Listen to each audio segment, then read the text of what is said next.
Hi future architects, this is Architect Jam, and in this video I'm going to teach you how to apply materials on your 3D objects. So I have here two rectangular prisms which are basic 3D solids, and I'm going to use these objects as an example for this video. There are two ways to access the material browser. First, you can click the Visualize tab, this one, and under the materials panel there is what we call the materials browser icon here. So you just have to click this one and your material browser will pop out. Now another way is to just type MAT on your keyboard, then the material browser will now open. Now by default, this is what you're going to see on your material browser. And the first thing that we want to do is to customize this according to our preferences. So dito sa document material, magpapakita dito lahat ng materials na nagamit nyo sa drawing na yan at ang pwede nyong gamitin para sa drawing na yan. So dito natin i-add yung mga materials natin na gusto natin gamitin para mas madali natin siya ma-access. And if you want to create a new material for this drawing, certain drawing, is dito rin po yan magpapakita. So you can change the view by clicking this one. Pwede nating ilagay sa thumbnail view para mas madali yung makita yung mga materials na available. Now, on this part, dito sa baba, is siguro nagtataka kayo but konti lang yung materials na nakikita nyo. You can access the different categories of materials that are predefined in AutoCAD by clicking this one. The drop down here, ayan, andyan lahat, ceramic, concrete, and others. Or you can expand this one. So yung home, you expand this one, and you also click the plus sign beside the Autodesk library. And now all the different categories of predefined materials available in AutoCAD will show up. The next thing that we're going to do is to customize the view of this one. So you just have to click on this. Tapos dito, kung pinindot yung favorites, is magpapakita ngayon yung favorites natin. But since I don't have any material under the favorites tab, kaya walang nagpapakita dyan. But I suggest, if there's a certain material na lagi yung ginagamit, i-favorite nyo siya para mas madali nyo ma-access. So ibabalik tayo sa Autodesk library. Now, we can sort the different materials according to your liking by name, by type, material, color, or category. You can also change the view type. So, I suggest that you use the thumbnail view. Ayan, para mas ma-appreciate nyo yung texture ng material natin. And you can also adjust this one by dragging this one.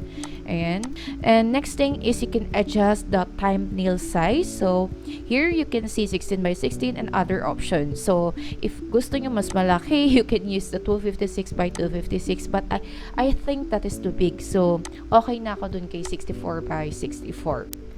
So, bago tayo mag-apply ng materials guys, is ang gagawin natin ay pipili muna tayo dito sa libraries natin ng mga materials na gusto natin gamitin. So, pipili tayo ngayon, randomly lang. And para ma-add natin siya dun sa document materials, you can click on this arrow or you can right-click on the object and add to document material favorites or active tool palette.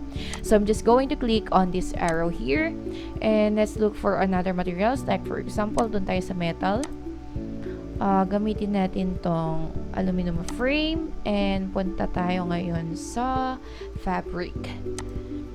So, this is kind of weird material combination, but para lang makipakita ko sa inyo kung paano siya gamitin.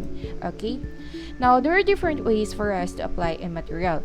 And make sure, guys, that your view style is set to realistic para makita nyo kung ano yung tsura pag na-apply nyo siya. Because if that is on-shaded, is hindi siya ngayon magpapakita kahit anong apply nyo dyan. So, baka mas malito kayo kung ano nga ba na-apply nyo. Kaya make sure it's on-realistic. Now, there are different ways on how you can apply a material to a certain object. And ang first na ituturo ko sa inyo ay ang tinatawag nating dragging. So, gagawin lang natin, i-click lang natin yung material na gusto nating i-apply and i-drag natin siya ngayon dun sa object. And another thing is you can first select natin yung object, then hanapin nyo yung material na gusto nyong i-apply. Like for example, the aluminum frame, and i-click nyo lang siya and na-apply na siya. Ang another thing na pwede natin gawin is select nyo yung object ngayon, then you right-click this one and assign to selection. So, you cannot apply two materials in one object kasi ma-overwrite siya unless sa isang object pero sa different faces nyo siya i-apply. And para magawa natin yun guys is ganito siya. But before that, we have to remove this material. And para matanggal natin yung material, kasi wala na tayong ibang example dito, you just have to click on the drop down here dito sa material panel natin and pinutin nyo si remove materials. So, remove muna natin yan. Okay, so say for example, gamitin natin itong velvet red para makita yung differences at saka ito. Say for example that on this face is gusto ko yung blue-white stripes ang gamitin natin. So what you're just going to do is you drag this, but habang dinadrag nyo siya, you click on control and dalhin nyo siya dun. So ayun guys, napunta na siya dun. And on this side naman, yung tweed ang gamitin natin. Oh, sorry, na-select ko kasi. So click na lang siya. Drag nyo rin, pindutin nyo ulit sa control, then ayan na siya. So, ganun lang mag-apply ng different materials sa iba't ibang faces ng isang solid object. If gusto nyo naman mag-remove na material by face, ang gagawin lang natin is same process. You just have to click on the drop down here, click on remove materials. Then, instead of just selecting the object, ang gagawin natin is similar to the previous tutorial on how to apply material on a certain face. You just have to click on control and you select the face. So, ganun lang siya. Ngayon, kung nagwa-wonder kayo kung yung mga materials lang ba na nandito ang pwede natin gamitin, the answer is no. Pwede kayong mag-directly apply sa mga materials na nandito sa Autodesk library natin. So, same process lang. You can just drag here.